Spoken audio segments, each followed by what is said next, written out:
I just love her so much.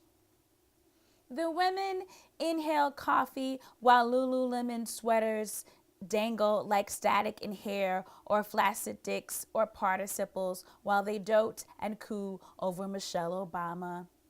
And they must have said classy and strong and classy and strong and witty and well-dressed and graceful and intelligent and classy and strong a million times sitting next to me. And there I am. They never even say good morning, hi, hello, go to hell, pass the sugar. Never even think of me that way. Never care to notice. Talk about Michelle Obama like they're on a first name basis. Like Michelle Obama's gonna roll right up and they're gonna go shopping. Talk about Michelle Obama raising black girls in this here America. What if Obama rode down our street with a hoodie and sneaks? Never even look my way. Never even say hi, hello, go to hell, pass the sugar. And I start to think, maybe I'm not strong or classy or Lululemon enough for these women. Maybe I'm just an everyday nigga, and I'm not angry or jealous of Michelle Obama or Oprah Winfrey. I've just come to realize I'm not the kind of woman of color who will hang on any white person's wall with yellow thumbtacks.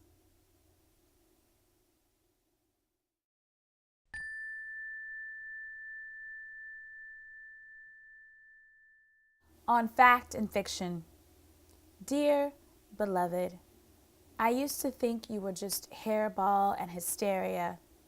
I used to try and understand how a woman gets dissected from her soul, how her soul becomes a headless horseman roaming her womb.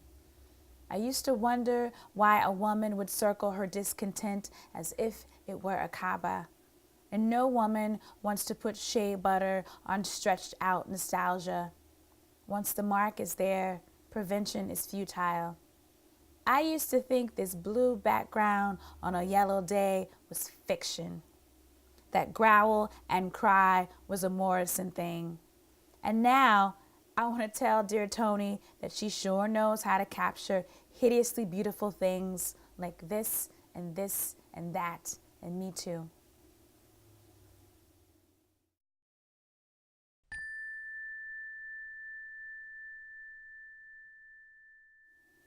No. There are people using $8 words to talk about race and race relations, and you think that's great. And all that you can hold in your mouth today is this. No. And you know it isn't frosting on a gluten-free cupcake or PhD-esque, but it's all you can muster with the vulnerability of the self spread around like hummus on a whole food cracker. No. The women are wearing pricey clothing and expensive jewelry, and they are slaying it with the power of their education. And the allies are shaking their heads, saying, yes, yes, you are speaking the perfect language. But all you can push out of your barren lips is no. And this will not put you in the best publications or land you the book on the bestsellers list or get you circulated as the most educated woman on the scene. But your lineage is a worker bee's haven for desiccated wombs and deaf ventricles swarm. And all you can revolution up today is no. No. No.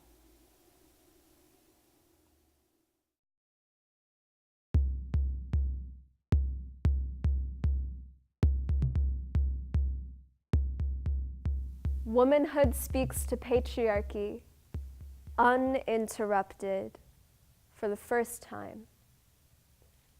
The whole time you withheld your love from me, I waited, found 100 different knots for my tongue, sewed a chain of pawnshop rings, molded a makeshift Eve from wax, sipped glass like water, and hung mirrors on every wall. I confessed my sins to the corner I assigned myself in your absence, counted every calorie and word wasted trying to reel you in without pulling too desperate. I would have loved myself first, but that would have been unfaithful. So instead, I shrank and shrank and shrank until forgiveness nestled a tumor in the cradle of my hips, and I said, thank you. Even though I asked to be human, you made me woman instead. So patriarchy, where do I begin? My first word was no. So the second one you taught me was sorry. I remember learning the word sister, tentatively calling hers my own, my daughter's innocence, girlhood, while you called it your fetish. Everything always has to be sexy for you to listen. So I made my body a megaphone, hollow and amplifying. I learned for women, ugly is short for worthless. So I trained every bone in my body to bend pretty, so one day, slim and sharp enough, I could cough one up like a swallowed key, unlock privilege from the femininity you forced me to stomach. Sometimes I wrap my arms around my body and find myself grasping at helium. You always want me to sound higher, be lighter than air itself, be only defined by your shapes I fill when you are not looking. I put on my face every day. Come home and wash it down the drain. Pick apart whatever is between my legs for you, like this is woman enough. This isn't patriarchy. You twisted sisterhood into a rat race. Now I look at them and see only what I do not have, so I need you like I need air. When you're pushing my head underwater, telling me to liberate myself at the same time, patriarchy, my sisters are dying, and you're always mistaking their blood as lipstick stains. You only seem to care when they have your last name. To be woman means to be blamed for your own casket, and I'm tired of funerals, so I learned feminism. Will you love this feminism when it is not pretty? Will you love this movement when it does not turn you on? Will you love me when I am not pretty? Will you love me when I do not turn you on? I know you've made progress, patriarchy. On some occasions, you've even raised your fists with us, but even your most progressive heroes come home to beat me. So I am done waiting for you to love me back. I'm taking every hour spent silent and screaming to fill balloons at a party I throw for me and my sisters, and you will not invite yourself this time. It'll be so luxurious, so redemptive. Your God is gonna foot the bill. Every mirror will shatter.